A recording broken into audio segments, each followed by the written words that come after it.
हरि ओम।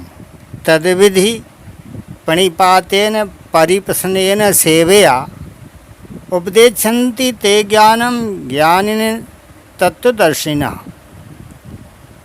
यहाँ भगवान अर्जुन से मानो ये कह रहे हैं कि अगर तुम कर्मों का स्वरूप से त्याग करके ज्ञान प्राप्त करने को ही श्रेष्ठ मानता है तो तुम किसी तत्वदर्शी ज्ञानी महापुरुष के पास जाकर विधिपूर्वक ज्ञान को प्राप्त कर।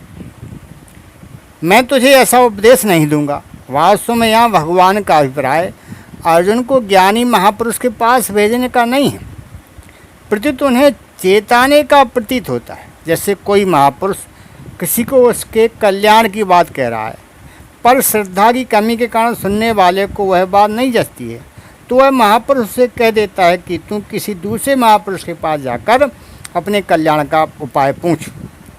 ऐसे ही भगवान मानव यह कह रहे हैं कि अगर तुझे मेरी बात नहीं जचती है तो तुम किसी ज्ञानी महापुरुष के पास जाकर प्रचलित प्रणाली से ज्ञान प्राप्त कर। ज्ञान प्राप्त करने की प्रचलित प्रणाली है कर्मों का स्वरूप से त्याग करके जिज्ञासा पूर्वक श्रोत्रिय और ब्रह्मनिष्ठ गुरु के पास जाकर विधिपूर्वक ज्ञान प्राप्त करना। प्रणिपातेन ज्ञान प्राप्ति के लिए गुरु के पास जाकर उन्हें साष्टांग दंडवत प्रणाम करे।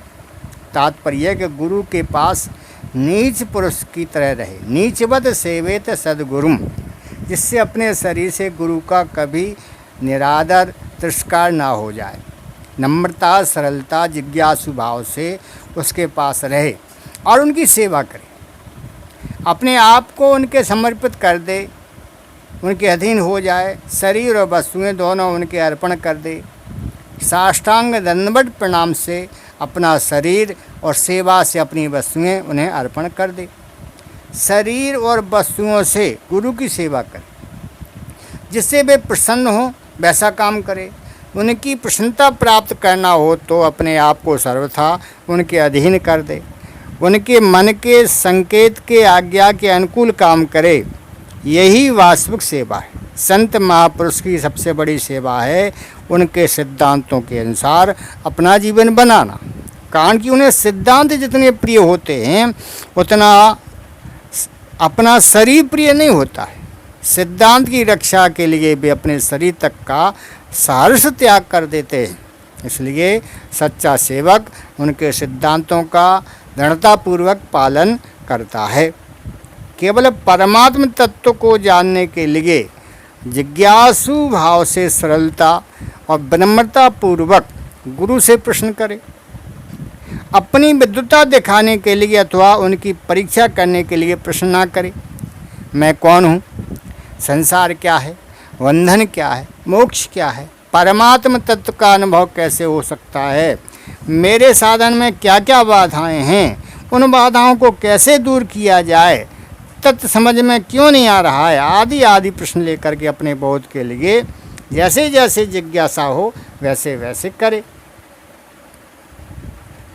उस महापुरुष को परमात्मा तत्व का अनुभव हो गया हो वह गुरु होना चाहिए। और ज्ञानीना पद का तात्पर्य है कि उन्हें वेदों और शास्त्रों का अच्छी तरह ज्ञान हो। ऐसे तत्वदर्शी और ज्ञानी महापुरुष के पास जाकर ही ज्ञान प्राप्त करना चाहिए। अंतःकरण की शुद्धि के अनुसार ज्ञान के अधिकारी 3 प्रकार के होते हैं, उत्तम, मध्यम और कनिष्ठ। उत्तम अधिकारी को श्रवण मात्र से तत्व ज्ञान हो जाता है। मध्यम अधिकारी को श्रवण मनन और निधिध्यासन करने से तत्व ज्ञान होता है। कनिष्ठ अधिकारी को तत्व को समझने के लिए भिन्न भिन्न प्रकार की शंकाएं करनी होती हैं, उन शंकाओं का समाधान करना होता है। वेद और शास्त्रों का ठीक ठीक ज्ञान होना आवश्यक है, क्योंकि वहाँ केवल युक्तियों से तत्व को समझाया नहीं जा सकता। अतः यदि गुरु तत्वदर्शी हो पर ज्ञानी ना हो तो वह शिष्य की तरह तरह की शंकाओं का समाधान कैसे करेगा। यदि गुरु शास्त्रों का ज्ञाता हो पर तत्वदर्शी ना हो तो उसकी बातें वैसी ठोस नहीं होंगी जिससे श्रोता को ज्ञान हो जाए। वह बातें सुना सकता है, पुस्तकें पढ़ा सकता है, पर शिष्य को बोध नहीं करा सकता है। इसलिए गुरु का तत्वदर्शी और ज्ञानी दोनों होना बहुत जरूरी है। महापुरुष को दंडवत प्रणाम करने से, उनकी सेवा करने से और उनसे सरलतापूर्वक प्रश्न करने से वे तुझे तत्व ज्ञान का उपदेश करेंगे। इसका यह तात्पर्य है कि महापुरुष को इन सब की उपेक्षा रहती है। वास्तव में उन्हें प्रणाम, सेवा आदि की किंचित माधवी भूख नहीं है। यह सब कहने का भाव है।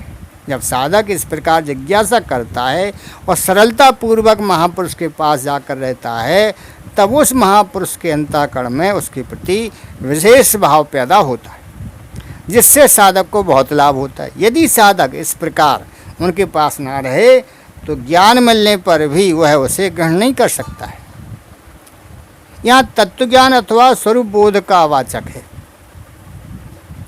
वास्तव में ज्ञान स्वरूप का नहीं होता है, प्रत्युत संसार का होता है।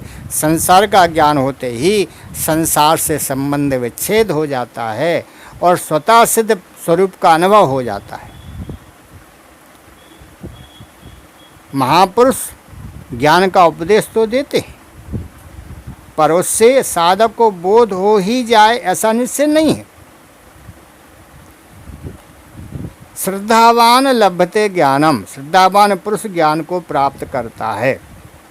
कारण की श्रद्धा अंतःकरण की वस्तु है, परंतु प्रणाम, सेवा, प्रश्न आदि कपट पूर्वक भी किए जा सकते हैं। इसलिए यहाँ महापुरुष के द्वारा केवल ज्ञान का उपदेश देने की बात कही गई है। हरिओम।